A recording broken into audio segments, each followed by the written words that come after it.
भगवान से कुछ पाना चाहते हैं तो इस बात को हमेशा याद रखें, हम लोग भगवान से हमेशा कुछ न कुछ मांगते रहते हैं। हमारे मांगने का कभी अंत नहीं होता।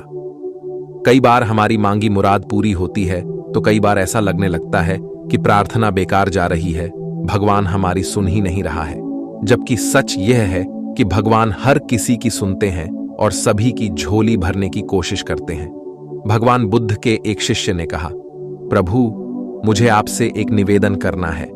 बुद्ध ने उसकी ओर देखा जैसे कह रहे हों कि पूछो। शिष्य ने कहा कि मेरे वस्त्र पुराने हो चुके हैं, अब ये पहनने लायक नहीं रहे, मुझे नए वस्त्र चाहिए। बुद्ध ने शिष्य के वस्त्रों की ओर देखा। वस्त्र सचमुच बिल्कुल जीर्ण हो चुके थे। बुद्ध ने दूसरे शिष्य से नए वस्त्र लाने के लिए कहा। कुछ दिनों बाद बुद्ध अपने उस शिष्य के निवास पर पहुंचे। कुशलक्षेम के बाद उन्होंने पूछा, तुम्हें और कुछ तो नहीं चाहिए? शिष्य ने कहा कि मैं इन वस्त्रों में बिल्कुल आराम से हूं, मुझे और कुछ नहीं चाहिए। अब बुद्ध और शिष्य का संवाद शुरू हुआ जो इस प्रकार था।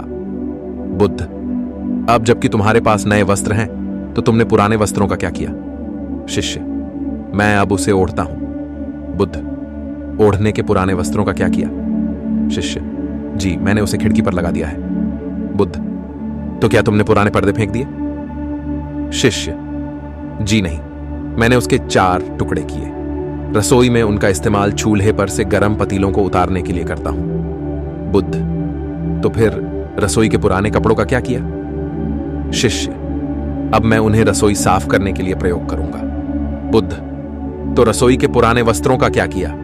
शिष्य, प्रभु, वह अब इतना तार तार हो चुका था कि उसका कुछ नहीं किया जा सकता था। मैंने उसका एक एक धागा अलग करके बातियां तैयार कर ली। उन्हीं में एक से कल रात आपके कक्ष को प्रकाशित था। बुद्ध शिष्य के इन उत्तरों से संतुष्ट हो गए। वे प्रसन्न थे कि उनका शिष्य वस्तुओं को बर्बाद नहीं करता और उसमें समझ है कि उनका उपयोग किस तरह से किया जा सकता है। कथा सुनाकर संत ने कहा, इन दिनों जब प्राकृतिक संसाधन दिन प्रतिदिन कम होते जा रहे हैं तो हमें कोशिश करनी चाहिए कि चीजों को बर्बाद ना करें और अपने छोटे छोटे प्रयत्नों से इस धरती को सुरक्षित बनाकर रखें। ऐसे ही आपकी जिंदगी बदलने वाली कहानी सुनने के लिए हमारे चैनल को सब्सक्राइब करें।